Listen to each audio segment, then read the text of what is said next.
সকলকে রাধে রাধে। জয় শ্রী কৃষ্ণ চৈতন্য প্রভু নিত্যানন্দ শ্রী অদ্বৈত গদাধর শিবাসাদি গৌর ভক্তবৃন্দ।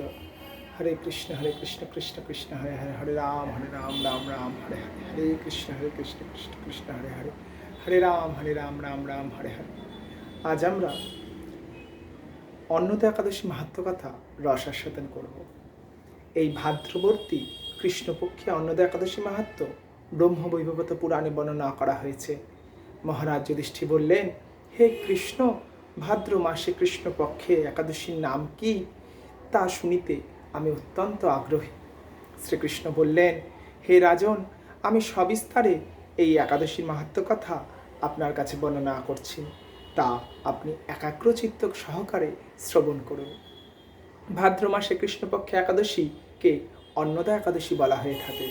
এই তিথি সর্বপাপ বিনাশী। যিনি শ্রী হরির অর্চনে এই ব্রত পালন করেন তিনি সর্বপাপ থেকে মুক্ত হয়ে যায়।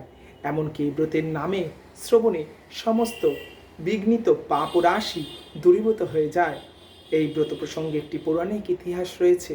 প্রাচীনকালে হরিশ্চন্দ্র নামে এক নিষ্ঠাপরায়ণ সত্যবাদী চক্রবর্তী রাজা ছিলেন। পূর্ব কর্মফল ও প্রতিজ্ঞা সত্যতা রক্ষার জন্য তিনি রাজ্যভ্রষ্ট হন। এই মতো অবস্থায় তিনি তার স্ত্রী, পুত্র এবং অবশেষে নিজেকে পর্যন্ত বিক্রি করতে বাধ্য হয়েছিলেন।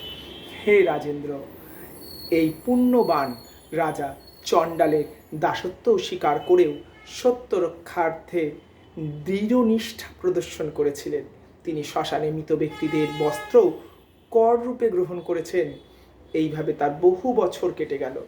দুঃখ সাগরে নিমজ্জিত হয়ে তিনি কি করেন, কিভাবেই বা কোথায় যাবে, কিভাবেই গেলে এই দুর্দশা থেকে তিনি উদ্ধার প্রাপ্ত হয়, এই চিন্তায় তার দিন রাত বিভোর হয়ে গেল। এমন সময় দৈব যোগে দৈবক্রমে পর দুঃখী গৌতম ঋষি রাজার কাছে এলেন। রাজা মণিবরকে দেখে দর্শন করে ভক্তি ভরে প্রণাম করে বললেন, করজোড়ে তার সামনে দাঁড়িয়ে একে একে নিজের সমস্ত দুঃখের কথা তাকে জানালেন। রাজা দুঃখের কথা শুনে মণিবর বিস্ময়াপন্ন হলেন এবং অত্যন্ত ব্যথিত হয়ে তিনি বললেন, হে রাজন, ভাদ্র মাসে কৃষ্ণপক্ষে একাদশী অন্নদা নামে প্রসিদ্ধ। আপনি এই ব্রত পালন করুন। এই ব্রত প্রভাবে আপনার সমস্ত পাপ ও রাশি বিনাশ প্রাপ্ত হবে। আপনার ভাগ্যবশত আগামী 7 দিনের পরেই এই তিথির আবির্ভাব হবে। ওই দিন উপবাস থেকে রাত্রি জাগরণ করবেন। এই ব্রতর উদযাপনে আপনার সমস্ত পাপক্ষয় হয়ে যাবে। হে রাজন, আপনার পূর্ণ প্রভাবে আমি এখানে এসেছি জানবেন। এই কথা বলে গৌতম মুনি তার সামনেই অন্তর্নিহিত হয়ে গেলেন। ঋষিবরের উপদেশ মতো তিনি শ্রদ্ধা সহকারে এই ব্রত পালন করলেন। তার ফলে তার সমস্ত পাপ দূর হলো। হে মহারাজ, এই ব্রতের প্রভাব শ্রবণ করুন। যথাবিধি এই ব্রত পালনে বহু বছরের দুঃখ ভোগ অবসান হয়।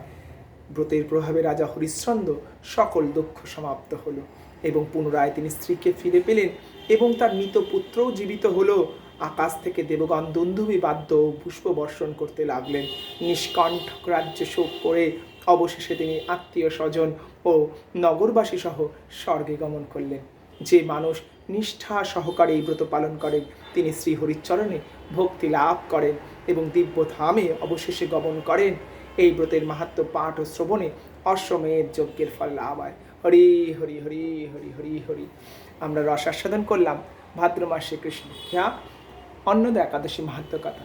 আগামী দিন ভোর 5:15 থেকে 9:31 মধ্যে আমরা আমাদের পারণ সমাপন করব।